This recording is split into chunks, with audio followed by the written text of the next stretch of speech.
எல்லாருக்கும் இருக்கும். இன்னைக்கு நம்ம ஈஸியான மில்க் கேக் செய்ய போகிறோம். மில்க் கேக் செய்யறதுக்கு என்னென்ன தேவைன்னு பார்க்கலாம் வாங்க. 1 cup மைதா மாவு, 1/2 cup sugar, 1/2 cup oil, 2 eggs, 1/2 cup milk, baking soda, baking powder. நான் 1 cup மைதா மாவு போட போகிறேன்.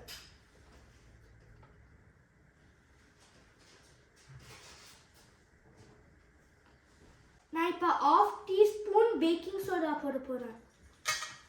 இப்போ நான் 1 teaspoon பேக்கிங் பவுடர் போட போகிறேன். இப்போ நான் பிஞ்ச் ஆஃப் சால்ட் போட்டிருக்கேன். இப்போ நான் எல்லாத்தையும் மிக்ஸ் பண்ண போகிறேன். இப்போ நான் மிக்ஸி ஜார் எடுத்து வச்சுருக்கேன். அதில் நான் இப்போ ஒரு 2 eggs போட போகிறேன்.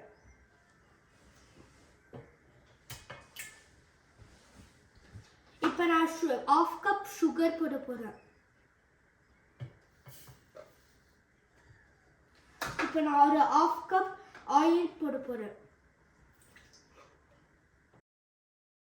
இப்போ நான் அரைச்சதை மாவில் போட்டு மிக்ஸ் பண்ண போகிறேன்.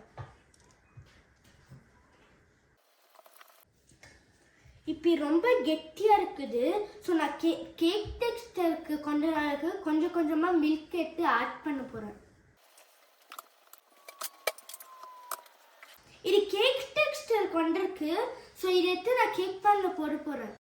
1 teaspoon நான் வெண்ணிலா எக்ஸ்ட்ராக்ட் போட போகிறேன்.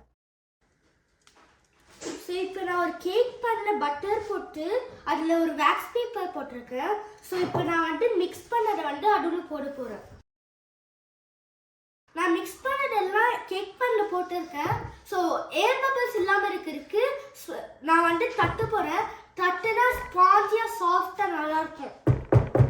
இப்போ நான் க்ரஷ்டு நட்ஸ் போட போகிறேன். உங்களுக்கு வேணும்னா போட்டுக்கலாம், இல்லை வேணாம்னா போட தேவையில்லை. இப்போ நான் 350 degree Fahrenheit ப்ரீ ஹீட் பண்ண அவனில் நான் இது வைக்க போகிறேன்.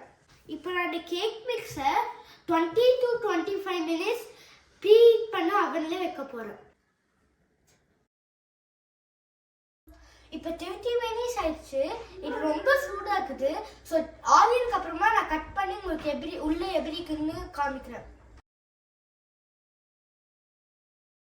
இப்போ நான் கேக் எல்லாத்தையும் கட் பண்ணிட்டேன். இப்போ நான் கேக் டேஸ்ட் பண்ணி எப்படி இருக்குன்னு சொல்ல போகிறேன் உங்களுக்கு.